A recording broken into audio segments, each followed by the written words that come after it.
Update muna nga tayo sa Gilas Pilipinas at sa paparating na Asian Games. Eto nga, may malaking update na naman tayo tungkol sa Gilas Pilipinas. Opisyal nang nagdagdag ang Samahang Basketball ng Pilipinas o SBP ng 3 bagong pangalan sa preliminary pool para sa Asian Games 2026. At ito ay matapos na makumpirma na hindi na makakalaro sila Dwight Ramos at AJ Edu dahil sa kanilang commitment sa kanilang mga club sa Japan B-League. Pero ang tanong, sinong mga ipapalit sa kanila at gaano kalaki ang maitutulong nila sa Gilas Pilipinas? Kaya naman ating alamin. Ayon nga sa ulat ng Tiebreaker Times, isinama na ng SBP sina Benny Boatwright, Cedric Berfield at gay na rin si Brandon Bates sa preliminary pool ng Gilas Pilipinas. At unahin na natin si Benny Boatwright. Kilala nga si Benny Boatwright bilang isang mahusay na scorer at outside shooter. Malaki ang maitutulong niya sa opensa ng Gilas dahil kaya niyang umiskor mula sa loob at labas ng 3-point lane at makakatulong din siya kay Justin Brownlee as import ng Gilas Pilipinas. Kaya naman malaking bagay ang presensya ni Benny Boatwright para sa Gilas. Sunod naman si Cedric Berfield. Isa siyang mabilis at agresibong guard na kayang gumawa ng sariling puntos.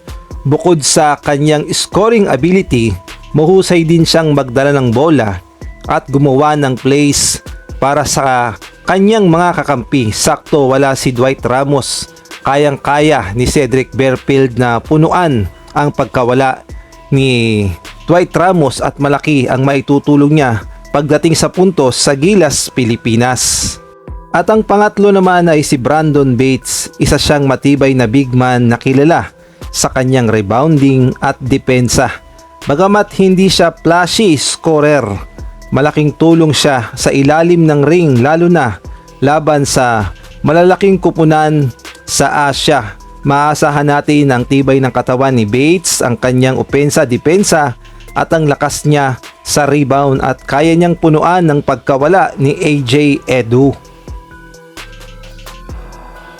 Ngunit tandaan natin, ito ay preliminary pool pa lamang. Ibig sabihin, hindi pa garantisadong kasama sila sa final lineup ng Gilas Pilipinas para sa Asian Games. Ang magdidesisyon pa rin ng coaching staff kung sino ang bubuo sa final roster. At ayon nga sa report, 30 players ang isinabmit ng SBP sa Asian Games sa Japan at dun nga sila pipili ng final lineup. Samantalang malaking kawalan talaga sila Dwight Ramos at AJ Edu. Si Dwight ay isa sa pinakamahusay na two-way players ng Gilas, habang si AJ Edu naman ay nagbibigay ng depensa, rim protection at rebounding. Gayunpaman, ipinapakita ng SBP na handa silang gumawa ng adjustment upang manatiling competitive ang ating Gilas Pilipinas sa paparating na Asian Games. Kung kayo ang tatanungin, sapat ba ang pagdagdag kina Boatwright, Berfield at Brandon Bates para mapunuan ang pagkawala nila Dwight Ramos at AJ Edu? Maaari kayong magbigay ng komento sa comment section. At kung nagustuhan nyo ang video na to, paki-like, paki-subscribe, paki-pindot ang notification bell para updated ka sa susunod kong i-upload.